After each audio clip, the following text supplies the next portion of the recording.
One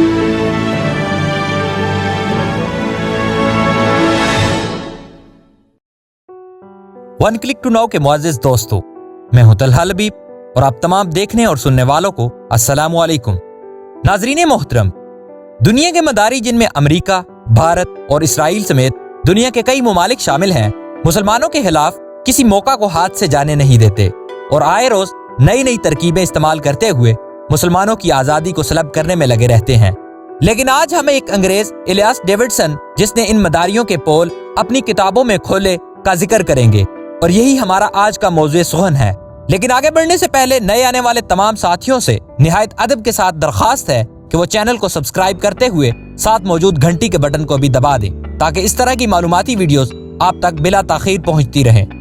नाज़रीन मोहतरम, Hitler ने जब जर्मनी में आबाद यहूदियों की नस्लकशी का आगाज किया और तमाम रियासती इदारे इन पर पल पड़े, तो इसके वालिदैन अपनी जान बचाकर फलस्तीन के शहर यरूशलेम में जाकर आबाद हो गए। यरूशलेम अभी भी यहूदियों का मुकद्दस तरीन शहर है और इस दौर में ये बरतानिया के ज़ेरे तसल्लुत था। इसी शहर में 1941 में इसकी पैदाइश हुई। वालिदैन ने इसका नाम इलियास डेविडसन रखा। बचपन ही से इसे इर्द गिर्द में बसने वाले मुसलमान अरबों का साथ मुयस्सर आया। 14 मई 1948 को यरूशलेम से मुल्हिका सहराई इलाकों में इसराइल का क़याम अमल में आया तो इसके वालिदैन साहली शहर हीफा मुंतकिल हो गए। इलियास डेविडसन एक बेचैन और मुज़तरिब रूह लेकर पैदा हुआ था। वह तालीम और कारोबार के सिलसिले में पहले फ्रांस, जर्मनी और अमेरिका में मुख्तसर क़याम करता हुआ 1962 में आइसलैंड पहुंचा, जहां वो 2008 तक रिहाइश पजीर रहा। अपनी इस तमाम तर मुआशी और तालीमी जद्दोजहद के छाना बशाना इसने भरपूर सियासी मुबस्सिर की जिंदगी भी बसर की। इसने इंसानी हकूक और आलमी सियासत पर चौंका देने वाले इंकशाफात किए।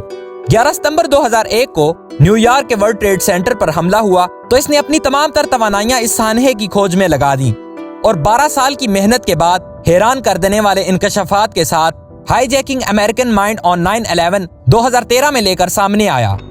इस किताब में ऐसे हकायक मंजरे आम पर लाए गए थे जो पहले कभी नहीं लाए गए। गुज़िश्ता 5 सालों से इस किताब ने आलमी प्रेस में एक तूफान खड़ा कर रखा है, लेकिन मीडिया के लिए ये एक अचंभे की बात न थी, क्योंकि 11 सितंबर के वाक़े पर हजारों ऐसे मज़मीन और किताबें आ चुकी हैं जो इस सारे वाक़याती पस मंजर को एक आलमी, मुआशी, अस्करी और सियासी साजिश के तौर पर पेश करते हैं। लेकिन इलियास डेविडसन की ताज़ा तरीन किताब ज्यादा हैरानकुर और होशरुबा इंकशाफात पर मबनी है। ये किताब 2008 के मुंबई हमले के बारे में है, जिसका नाम द बैटरियल ऑफ इंडिया है। ये किताब 822 सफ़हात पर मुश्तमिल है और हर सफ़ा चौंका देने वाली मालूमात से भरा हुआ है। इस किताब में डेविडसन ने साबित करने की कोशिश की है कि मुंबई हमला 26 नवंबर 2008 दरअसल एक बहुत बड़ा ड्रामा था, जिसे अमेरिका और बरतानिया ने भारतीय खुफिया एजेंसी रॉ और इसराइली खुफिया एजेंसी मोसाद के साथ मिलकर रचाया था। इस सारे ड्रामे का अहम तरीन किरदार डेविड हेडले दरअसल एक रेड हेरिंग है। ये तरकीब अंग्रेजी में ऐसी कैफियत या किरदार के लिए इस्तेमाल होती है कि किरदार या वाकया असल वाक़े से तवज्जो हटाने के लिए तख्लीक किया जाता है। अपनी किताब के आखिर में 865 सफ़े पर वो लिखता है, इस किताब का पहला खुलासा ये है कि भारत के बड़े इदारे, जिनमें मरकजी हुकूमत, पार्लियामेंट, ब्यूरोक्रेसी, फौज, मुंबई पुलिस, खुफिया एजेंसियां, अदलिया और मीडिया ने जानबूझकर 26 नवंबर 2008 के वाकयात में सच को दबाया और मुसलसल दबाए जा रहे हैं। किताब के वाकयात की तरतीब भारत और आलमी रहनुमाओं के बदलते रद्दे अमल और मौक़िफ़ से शुरू होती है। आगाज भारतीय पुलिस के इस ऐलान से होता है कि हमने 9 दहशतगर्द जिंदा पकड़े हैं और एहतमाम इस बात पर होता है कि इनमें से कोई भी जिंदा नहीं सवाए एक लड़के के जो पाकिस्तान से है। अभी ये हमला जारी होता है कि भारत के अहम तरीन सरकारी ओहदेदार ये ऐलान करने लगते हैं कि ये पाकिस्तान की मदद से हमला हुआ और हाफिज सईद का गिरोह इसकी पुष्ट पर है। फौरी तौर पर हेनरी किसिंजर बयान देता है कि मुंबई हमले में पाकिस्तान मुलव्वस है।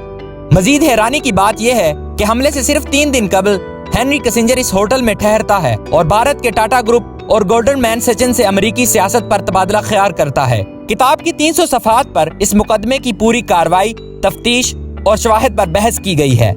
मुसन्निफ ने पूरे मुकदमे को ऐसा ड्रामा करार दिया है जिसमें गवाहों के बयानात, शनाख्त परेड, मौका से दस्तयाब शवाहिद, यहाँ तक कि आम लोगों के तासरात इस कदर बेरब्त हैं कि पूरे वाक़या का कोई सिरा तक मालूम नहीं होता। ताजमहल के कैफे में मौजूद 100 के करीब गवाहों में से किसी एक ने भी उन 8 मुजरमों को लोगों के कत्ल करते हुए देखने की गवाही नहीं दी। निर्माण सेंटर में मरने वाले 6 अफराद हैं, जिनमें से 5 यहूदी थे। इनमें से किसी एक का भी पोस्टमार्टम न कराया गया। तमाम कार्रवाई खुफिया रखी गई। ایک وکیل جس نے ملزم کی وکالت کی حامی بھری، اسے عدالت نے برطرف کر دیا اور دوسرا قتل کر دیا گیا۔ بے شمار CCTV کیمروں کی موجودگی میں 90% کیمرے خراب ہونے کی وجہ سے فوٹیج موجود نہ تھی، اور جو 10% آئی وہ بہت حد تک تباہ شدہ تھی یا پھر اس میں کئی مقامات پر ایڈیٹنگ کی گئی تھی۔ ان 300 صفحات میں ڈیوڈسن نے کہیں بھی اپنی ذاتی رائے نہیں دی اور نہ ہی کہانی میں جذبات بھرنے کی کوشش کی۔ سیدھے سادے حقائق بیان کیے ہیں اور پھر ان تمام ممالک کے مفادات کا ذکر کیا ہے جو انہوں نے اس واقعے کے بعد بھارت کی مدد سے اٹھائے۔ امریکی وزیر خارجہ کونڈولیزا رائس نے 7 دسمبر 2008 کو پاکستان پر براہ راست الزام لگایا کہ اس میں شک ہی نہیں کہ ممبئی حملے کی منصوبہ بندی پاکستان میں کی گئی تھی۔ افغانستان کے تناظر اور پاکستان کے کردار کو مزید امریکی غلامی دینے کے لیے یہ ایک بہترین ہتھیار تھا جو امریکہ کے ہاتھ میں آ گیا، اور اس نے پاکستان پر دباؤ بڑھانے کے لیے اسے انتہائی مؤثر طور پر استعمال کیا۔ ایران افغانستان میں اپنا ایک کردار چاہتا تھا، وہ امریکی پابندیوں کے باوجود بھارت کی محبت کا امین تھا جس نے مسلسل اسے تیل خریدا۔ اس حملے کے بعد بھارت کی سیکیورٹی کو خطے کی سیکیورٹی قرار دیا گیا اور اسے افغانستان میں ایران کی مدد سے قدم جمانے کا موقع دیا گیا، جس کا نتیجہ یہ ہے کہ آج ایرانی بندرگاہ چابہار پر بھارت کی عملداری ہے۔ یہی وجہ ہے کہ اس حملے کے دوسرے دن ایرانی اخبارات نے حملے کا ذمہ پاکستان کو ٹھہرایا۔ روس کی فیڈرل نارکوٹکس سروس نے 18 دسمبر کو بیان دیا کہ ممبئی حملوں میں داؤد ابراہیم ملوث تھا اور اس نے باقاعدہ ان کے لیے سرمایہ فراہم کیا۔ اوباما انتظامیہ نے روس، بھارت اور ایران کے ساتھ اس کے بعد معاہدہ کیا کہ وہ افغانستان میں اتحادی فوج کی مدد کریں گے۔